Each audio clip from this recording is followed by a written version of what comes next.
एक बहुत ही important word से जो आज की तारीख में हम सबके लिए बहुत बड़ा क्वेश्चन मार्क भी है। अपने आप को मैं ऑर्गेनिक फूड डिज़ाइनर कहना चाहूँगी। मुझे कुछ बीमारियां ऐसी होने लगी हैं जिसका कोई एक्सप्लेनेशन नहीं था। तो हमें सब कुछ रेडीमेड टिच चाहिए, लेकिन ये लोकल वोकल अल्टीमेटली है क्या? क्योंकि आपके लिए जूता इंपॉर्टेंट है, आपको दिख रहा है, लेकिन किसी के तो खून पसीना गया है।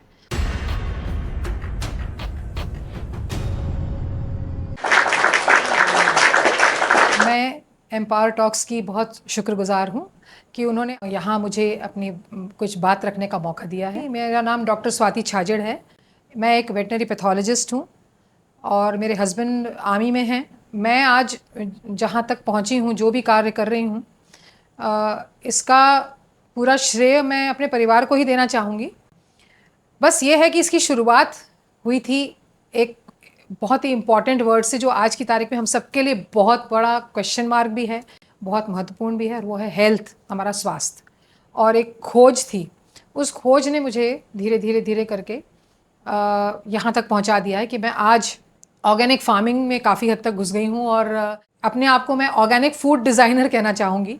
तो इस जर्नी के बारे में मैं कुछ बातें आपके साथ शेयर करना चाहूँगी कि इस जहाँ तक मैं पहुँची हूँ वहाँ मुझे क्या क्या महसूस हुआ और किस तरह के क्वेश्चंस मेरे दिमाग में आए, और मुझे आज हम लोग देश में और अपने समाज में जो हेल्थ का सबसे बड़ा चैलेंज फेस कर रहे हैं उसकी क्या वजह है, जो मेरी समझ से मुझे लगता है हम सब तक ये बात पहुँचनी चाहिए, हम सबको समझना चाहिए, जिससे शायद हम अपने बच्चों को और अपने आप को स्वस्थ रख सकते हैं।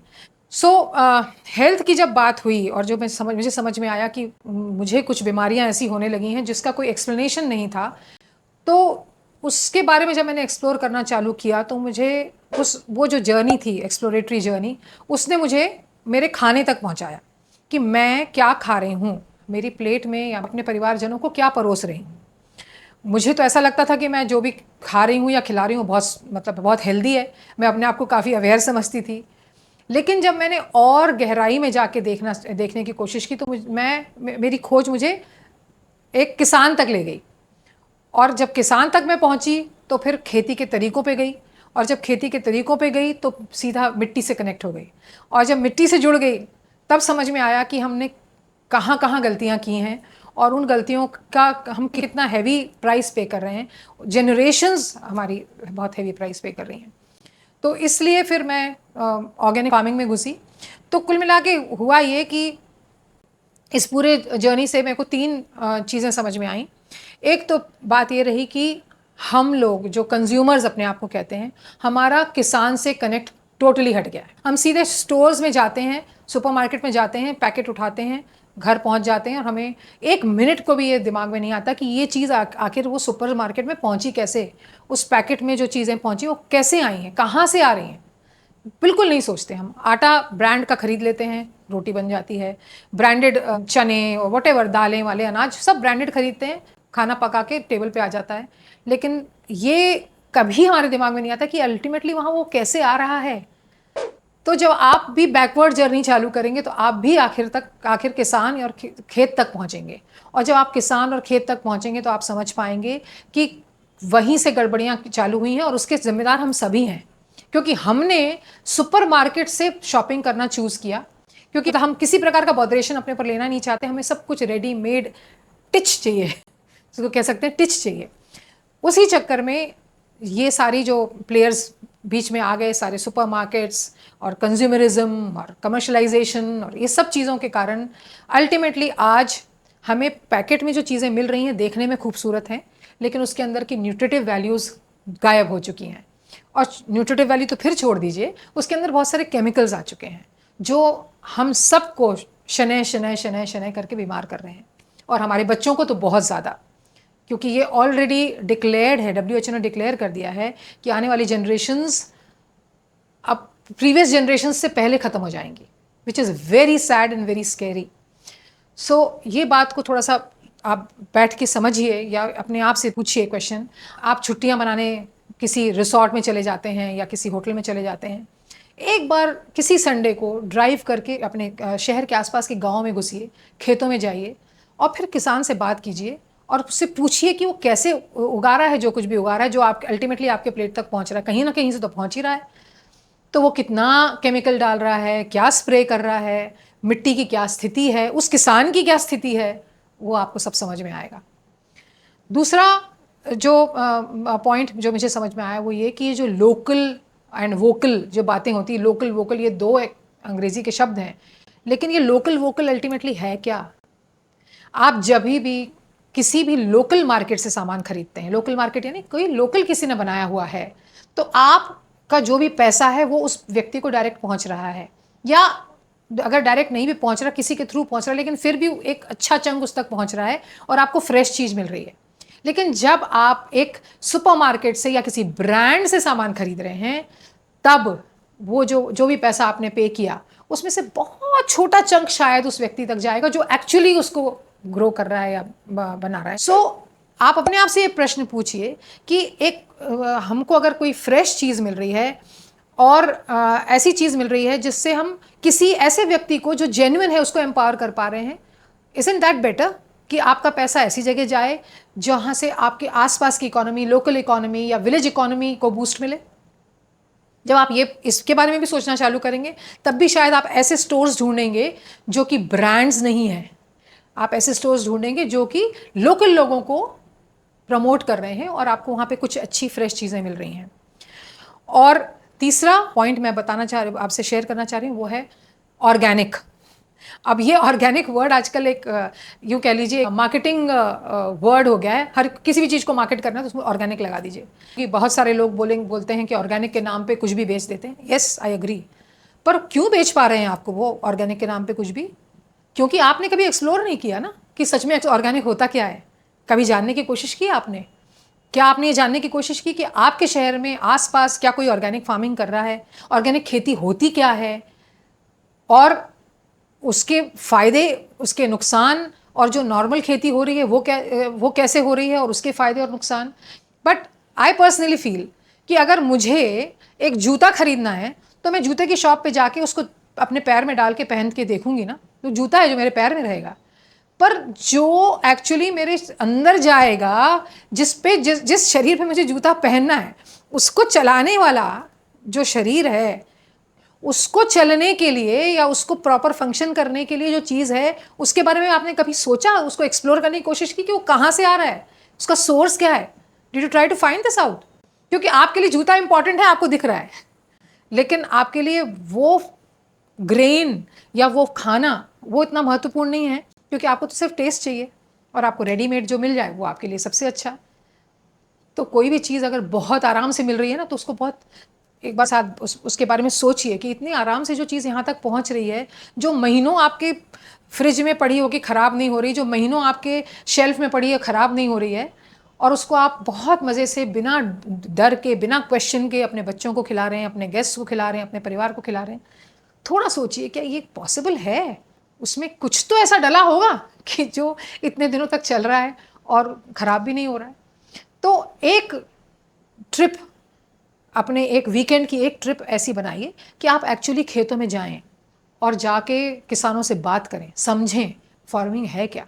बहुत सारे लोग क्लेम करते हैं हम ऑर्गेनिक फार्मिंग कर रहे हैं, हम ऑर्गेनिक फार्मिंग कर रहे हैं, पर क्या है वो ऑर्गेनिक फार्मिंग?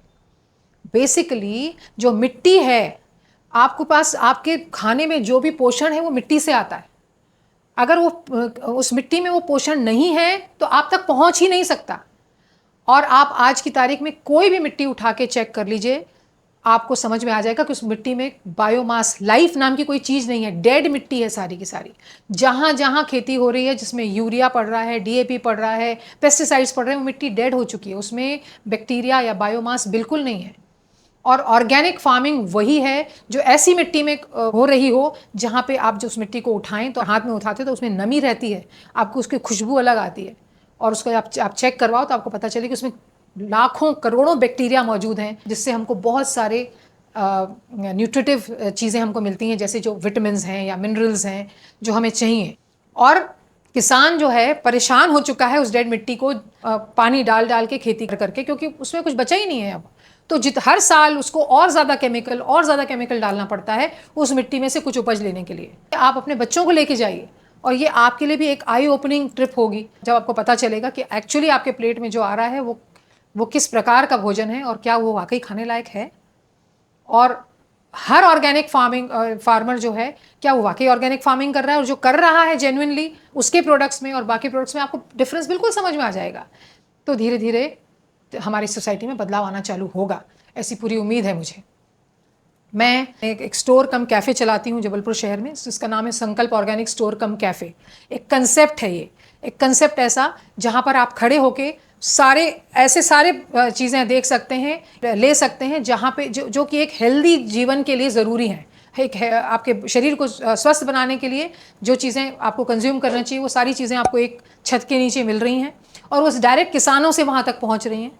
और दूसरा, वहाँ जो सामान है, वैल्यू एडेड प्रोडक्ट्स जिनको हम कहते हैं, जो प्रोडक्ट्स बनाए जाते हैं, वो भी गाँव की महिलाएं बनाती हैं, उनके जो स्वसहायता सहायता समूह है वो बनाते हैं। वहाँ से वो चीज़ें उठा के डायरेक्ट वहाँ पहुँचाई जाती हैं, और वहाँ से अगर आप कुछ भी खरीदते हो तो इसका एक हिस्सा उन महिलाओं को भी जाता है। और एक कैफ़े का कंसेप्ट इसलिए लाया गया है कि आप ऑर्गेनिक और सिंथेटिक में डिफरेंस समझ सको। एक नेचुरल चीज़ क्या होती है, उसका फ्लेवर क्या होता है, उसका टेस्ट क्या होता है, आपके शरीर के अंदर जाके आपके शरीर को क्या चेंजेस मिलते हैं, वो आप उसको रियलाइज़ कर सको, उसको एक्सपीरियंस कर सको। इसलिए स्टोर कम कैफ़े का एक कंसेप्ट मैंने लाने की कोशिश की है। उसको एक्सप्लोर कीजिए और आई एम श्योर कि आपको डिफरेंस समझ में ज़रूर आएगा। तो मैं जिन चीज़ों के बारे में आपसे बात कर रही हूँ कि ऑर्गेनिक खेती, ऑर्गेनिक लाइफस्टाइल, ऑर्गेनिक फूड, ये सब जबलपुर शहर में ही, जबलपुर शहर के आउटस्कर्ट्स में ये सारी चीज़ें मेरा पूरी फैमिली, मेरा पूरा परिवार, मेरी टीम मिलके इसका प्रोडक्शन कर रहे हैं। एक कलगोड़ी नाम की एक गांव है बरेला के नज़दीक में, और वहाँ पर हमारा एक गौशाला जिसका नाम है शीला गिर गौशाला एवं पर्यावरण केंद्र। तो पर्यावरण केंद्र जो नाम है उसके अनुरूप उस फार्म के अंदर, उस एरिया के अंदर सारी चीज़ें बिल्कुल 100% ऑर्गेनिक नेचुरल हैं। वहाँ कुछ भी वेस्ट नहीं होता, जो कुछ भी वहाँ पे प्रोड्यूस होता है वो सारा के सारा उसी फार्म में रिसाइकल हो जाता है। वो जगह सबके लिए ओपन है, आप उस जगह पर आके उसको एक्सपीरियंस कर सकते हैं, देख सकते हैं। और हमने कोशिश, हम लोग ये कर रहे हैं कि हम GMO मतलब कि जेनेटिकली मॉडिफाइड जो सीड्स हैं उनको कम से कम इस्तेमाल करें, और ज़्यादा से ज़्यादा देसी बीज जो हमारे ओरिजिनल होते थे, हमारी धरोहर होते थे, जो पहले जो किसान होते थे, आज से 60-70 साल पहले जो किसान होते थे, वो हर यील्ड में उनका जो भी हर साल उनकी फसल निकलती थी उसका एक हिस्सा वो बचा के रखते थे अगले साल बीज के तौर पर यूज़ करने के लिए। वैसी प्रैक्टिसेस अब बहुत कम हो गई हैं।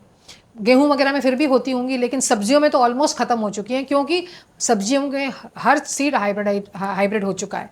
और हाइब्रिड सीड्स का मतलब ये भी आप कह सकते हो कि उसका ये फ़ायदा है, भाई उसमें क्या नुकसान है। हाइब्रिड सीड्स का सबसे एक मेजर नुकसान ये है कि उसके जो भी चीज़ें, हम जो भी सब्जियां या अनाज या जो भी कुछ भी हम ओरिजिनली हम खाते थे, अब उसकी न्यूट्रिटिव वैल्यू बहुत घट चुकी है, क्योंकि हाइब्रिडाइजेशन ने उसके प्रोडक्शन पे ज़्यादा से ज़्यादा जोर दिया है, उसकी न्यूट्रिटिव वैल्यू को बिल्कुल कंसिडर नहीं किया है, ऑलमोस्ट नेग्लिजिबल हो गया। इसलिए उसके न्यूट्रिटिव वैल्यू कम हो जाने के कारण आप, फॉर एग्जांपल, जब आप एक केला पहले खाते थे, या अगर आप ऑर्गेनिक नॉन GMO केला एक खाएंगे, उसमें जो आपको न्यूट्रिएंट्स मिलेंगे वो आप नॉर्मल केला जो अभी बाजार में मिल रहा है उसको आप 12 भी खा लेंगे ना, तो भी आपको उतनी न्यूट्रिटिव वैल्यू नहीं मिलेगी।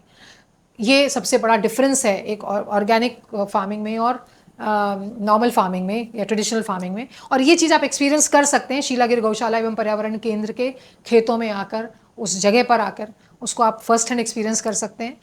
क्योंकि अगर आप एक्सप्लोर नहीं करेंगे और आप उसको वैल्यू नहीं करेंगे, उसकी वैल्यू नहीं समझेंगे, तो ज़्यादा से ज़्यादा लोग उस तरफ और बढ़ेंगे नहीं। और जब तक ज़्यादा लोग उस तरफ नहीं बढ़ेंगे तब तक आपको ऑर्गेनिक प्रोडक्ट्स हमेशा महंगे ही लगते रहेंगे। लेकिन जब प्रोडक्शन बढ़ने लगेगा, क्योंकि डिमांड बढ़ेगी तो प्रोडक्शन बढ़ेगा, और जैसे जैसे प्रोडक्शन बढ़ेगा तो ऑटोमेटिकली उन चीज़ों की वैल्यू, जो रेट्स हैं वो धीरे धीरे कम होंगे, डेफिनेटली कम होंगे। उसमें वो काफ़ी लंबा साइंस इन्वॉल्व है, उतना मैं यहाँ पे आपको नहीं समझा सकती। जब आप ग्राउंड पे आएंगे तब शायद हम उसको और एक्सप्लेन कर सकें। सो एक जो ज़रूरी बात मैं आपके ध्यान में लाना चाहती हूँ वो ये कि जैसे मैंने शुरुआत में कहा था कि हम सुपरमार्केट में जाते हैं, पैकेट उठा के ले आते हैं, और ये जानते भी नहीं, अपने आप से पूछते भी नहीं कि आखिर ये सुपरमार्केट तक पहुंचा कैसे। तो जब आप उसको ट्रेस करेंगे तो आप खेत तक पहुंचेंगे, आप किसान तक पहुंचेंगे। वो ही एक ऐसा व्यक्ति है जो आपका पेट भर रहा है।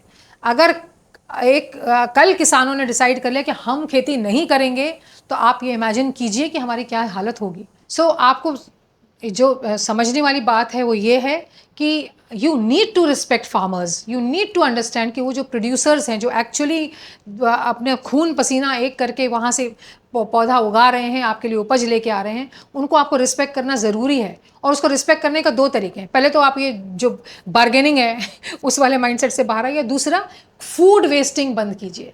कितनी मेहनत होती है एक अनाज, एक रोटी में या एक ब्रेड के पीस में, जो भी आप मैदा यूज़ कर रहे हो, गेहूं यूज़ कर रहे हो, अल्टीमेटली तो गेहूं से ही बन रहा है। उसको एक रोटी के लिए कितना गेहूं चाहिए होता है और उसमें कितनी मेहनत जाती है, आप थोड़ा सा सोचिए। कुछ सब्जियां जो हम लेते हैं और फेंक देते हैं यूज़ प्लेट में, बच्चों को हमने कभी रियलाइज़ ही नहीं करवाया, प्लेट की प्लेट बच्चे छोड़ देते हैं। स्टॉप वेस्टिंग फूड, क्योंकि उसमें किसी की तो मेहनत गई है, आपका सिर्फ पैसा गया होगा, लेकिन किसी के तो खून पसीना गया है। So please understand that. और वो सेंसिटिविटी अगर आप में आएगी तभी आपके बच्चों में आएगी, और जब बच्चों में आएगी तभी हमारा समाज सुधर पाएगा। सो प्लीज़, जो हमारी संस्कृति में हमने कभी कोई चीज़ वेस्ट नहीं की, और अनाज तो हमारे लिए ईश्वर रहा है। ईश्वर को हम जब हम पूजते हैं तो सबसे पहले हम अनाज ऑफ़र करते हैं, और उसी को हम वेस्ट कर रहे हैं। हम कहाँ जा रहे हैं? थोड़ा सा सोच में बदलाव लाना ज़रूरी है। अगर हम चाहते हैं कि हम खुशहाल बने, हम स्वस्थ बने, तो हम अकेले खुशहाल और स्वस्थ नहीं हो सकते जब तक हम पूरे समाज को और उसको, उन लोगों को लेके ना चलें, उनको लोगों को कंसिडर नहीं करें जो बेसिकली ग्रास रूट लेवल पे काम कर रहे हैं। जब तक हम उनको कंसिडर नहीं करेंगे, हम कहीं भी पहुंच जाएं, हम कहीं ना कहीं बहुत मेजर फेलियर्स में दबे रहेंगे। सो इसके बारे में आपको थोड़ा सा आप सोचिए और थोड़ा सा एक्सप्लोर कीजिए, एंड आई एम श्योर कि आपको कुछ ना कुछ अच्छे आंसर्स मिलेंगे और शायद आपकी सोच बदलेगी। Thank you.